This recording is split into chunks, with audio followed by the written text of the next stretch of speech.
कर्नाटक सरकार ने किसानों के लिए बड़ा ऐलान किया है कि प्रदेश में किसानों के लिए पहले से चल रही सभी कृषि योजनाओं को फिर से मजबूती के साथ लॉन्च किया जाएगा ताकि कृषि सेक्टर को टिकाऊ और आकर्षक बनाया जा सके।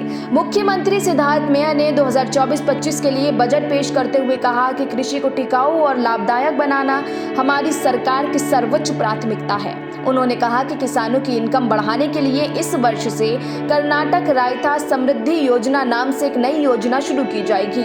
उन्होंने साथ ही कहा कि नई योजना से किसानों को पशुपालन, बागवानी, डेयरी और खेती से जुड़े किसानों की कमाई बढ़ जाएगी। साथ ही किसानों के लिए मिट्टी की जांच करना भी आसान हो जाएगा। ऐसे में किसान मिट्टी की विशेषताओं और बाजार की मांग के आधार पर फसलों का चयन खेती करने के लिए करेंगे। सीएम ने कहा कि कृषि और संबद्ध गतिविधियों से संबंधित नीतियों के प्रभावी क्रियान्वयन की सुविधा के लिए मुख्यमंत्री की अध्यक्षता में एक कृषि विकास प्राधिकरण बनाया जाएगा। प्राधिकरण कृषि, बागवानी, रेशम उत्पादन, मत्स्य पालन, सहकारिता और पशुपालन विभाग के बीच बेहतर समन्वय स्थापित करने की दिशा में भी काम करेगा।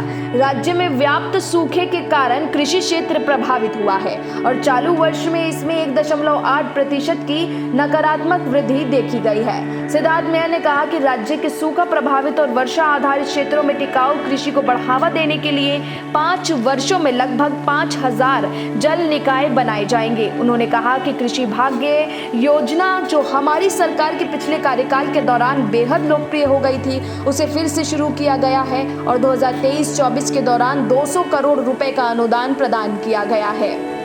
साथ ही कृषि विभाग के तहत एक अलग खाद्य प्रसंस्करण निदेशालय का गठन किया जाएगा जो कृषि उपज की बर्बादी को रोकने पर ध्यान केंद्रित करेगा और किसानों को उनकी फसलों के लिए उचित मूल्य अर्जित करने में मदद करेगा।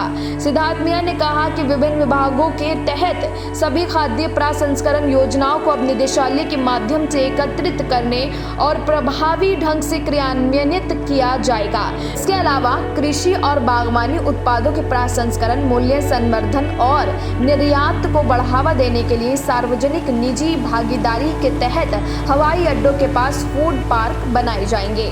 चालू वर्ष में शिवमोगा जिले के सोंगने, विजयपुरा जिले के इट्टागीहाला और बेंगलुरु ग्रामीण जिले के पुंजनिहाली गांव में फूड पार्क स्थापित किए जाएंगे। इसके अलावा फूलों की खेती की फसलों की बिक्री को और निर्यात को भी बढ़ावा दिया जाएगा। ब्यूरो रिपोर्ट, फसल क्रांति न्यूज।